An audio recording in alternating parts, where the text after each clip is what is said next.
Yeah. Hello, everyone. My name is Albert. I work at Canva, an Australian company that runs a software platform to empower the world to design. But today, I'm here to talk about Kickoff, which is a side project of mine that started basically as my attempt to solve a problem that we continuously see in Canva engineers struggle with, especially when trying to build applications with Python and Bazel. So if you allow me, let me use a little user story of what this problem is about. Let's imagine we have Adam that decides that his team has a very manual operation and he wants to automate it by creating a very small Python application. And he decides to use Bazel to build and package this application before he can ship it to the rest of his teammates for them to use. After a few iterations, he manages to get to the state where he can run Bazel run and gets the application running on his computer as he was expecting. Then, super happy about the results, he goes and packages his application by tearing up the output directory that Bazel has produced and uploads it to his personal server and runs to his colleague Alice to show her that now this manual operation is no longer a thing and she can actually use Adam's application to basically get that done more efficiently. Super happy Alice goes and downloads the package application from Adam's web server and runs a few commands that Adam helps her with to install this application on her laptop, which, by the way, is the same platform as Adam. So they basically share the same computer settings, like the same operating system and CPU architecture. But unfortunately, even with those similarities, when Alice tries to run the application on her computer, she's greeted with not so great error message that says, oh, Python 3, no such file or directory. And both Alice and Adam are pretty sad about this because one of the reasons they use Bazel for is like all these hermeticity and reproducibility guarantees that just so happens not to be that visible in here. And the same way Alice and Adam were asking why, you might also be asking why this is happening. Well, turns out it's not that really Bazel's fault in this case, but if we look at the output directory, the high binary from rules Python output, you will quickly see where the problem is. So if we look at the run files tree here, you can see this suspicious app file that you would expect to be a binary that can be natively launched in the target platform, which effectively, out of your surprise, is not actually a binary. It's a Python script that contains a very offending shebang that turns out to be resolved in the target platform. So even though the run files tree contains a fully fledged Python interpreter, something in the target platform needs to do the work of actually finding this Python interpreter in the runs files directory, and then do all the heavy lifting of launching the application with this interpreter. Unfortunately, this creates kind of like a chicken egg problem of, well, if we have the Python interpreter within my run files, but I need a Python interpreter to find it, which Python interpreter can I use?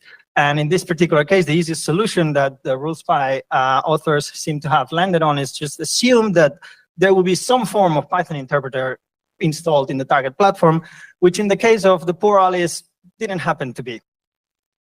In terms of specificity, there's a little bit more going on in this bootstrap script in here, but roughly can be summarized as like this pipeline of shell commands here in terms of what this logic does. The question I asked myself after figuring out how all this stuff worked and why our developers were facing this problem is like, can we do better? And thankfully, the answer is yes. But before we introduce everyone into like what can do to make this better, I wanted to take a step back and see like what would the ideal solution would look like in case that we can live in a perfect world. Well, in an ideal situation, we really want Bazel to be able to produce a binary executable for all the target platforms that we want our application to run in. And this binary application has the logic to actually perform this bootstrapping before the Python application is actually run. By having a native binary, what this effectively means is that the system interpreter no longer matters. And in fact, this can be run in a particular computer where there's no Python interpreter at all. And instead, the interpreter comes as part of the bundled run files that we ship to our users. With that in mind, I started exploring with different alternatives because on the slide before, this kind of looks like a cross-compilation setup. And cross-compilation sounds like a very complicated thing to set up, and especially for rule set authors for interpreted languages to have to deal with. So is there anything else that we can do that may avoid the need for a cross-compiler? So as we've seen in the previous talk, some rule sets have decided to, instead of depend on the Python interpreter in a system, instead depend on Bash or a POSIX shell, which is usually like way more likely to be in there. But still in Canva, we found some problems with this approach when trying to run the same application within a Scratch container that might not even have a POSIX shell. That brings us to the next alternative, which is to use containers.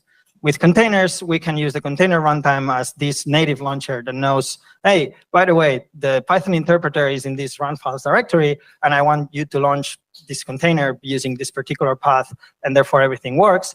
And this works very well for binaries that are meant to be run on the server side, because we can control the fact that the container runtime is installed, and we can also make sure that everything is set up for the application to work correctly.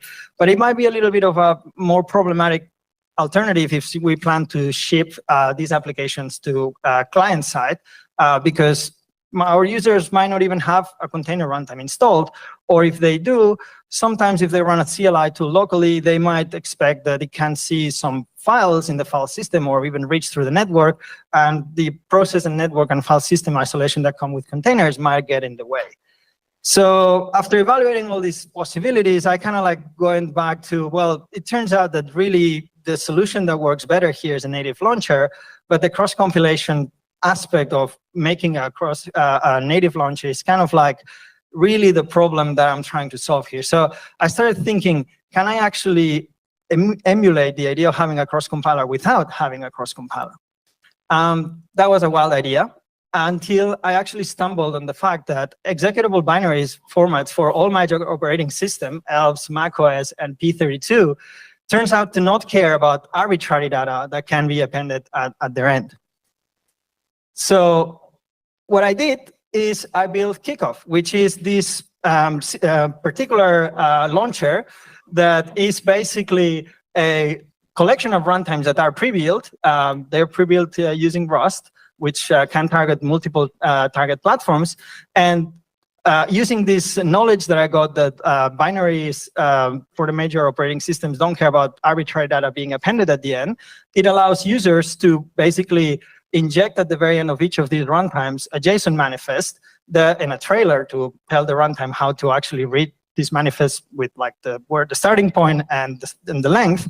And therefore, when this runtime executes, all it does is it reads itself, reads the manifest contents, and therefore performs an execve call with whatever it finds in this manifest that has been previously specified by the user. So in reality, this is just like a pre-configured execve call that reuses the same runtime binary every time for whatever application we want to run. However, sandwiching bytes as this might be a bit complex, and especially if you're not familiar with like how this trailer should look like. So it might not quite cut it for rule set authors in Bazel. So I was like, can I do actually something that helps them produce those launchers and do the sandwiching of bytes? And that's why Kickoff also comes with a CLI that is a very simple like CLI logic that embeds all the possible runtimes for the target platforms that we currently support. And it allows a very easy interface to basically construct one of these sandwich of bytes that will eventually become your native launcher on the target platform for whatever system, for whatever application you're building. So from here, the real question is, well, this is ready to use, but like what are the next steps that I would like to take to make this a bit more production ready and perhaps even make it like something that rule set authors can use more easily? One of the things that I have to say is that currently the runtimes for Linux still depend on the target platform being a glibc-based platform, because I didn't manage to build the runtimes against Muscle, but that's something that I plan to actually fix. Maybe I can also provide some Starlark APIs, so rule set authors can use like toolchains to bring in all these runtimes and then call certain like Starlark functions to construct these launchers in a very user-friendly way. And of course, right now I don't support platforms such as FreeBSD, which if there's appetite, obviously they can be added in the future. The project is available in GitHub. It's totally open source, so contributions are welcome, feedback are welcome. Also, this is like my first project in Rust, so anything that you can contribute to make this like the code better, I would really appreciate. And yeah, that's all from me. Thank you very much.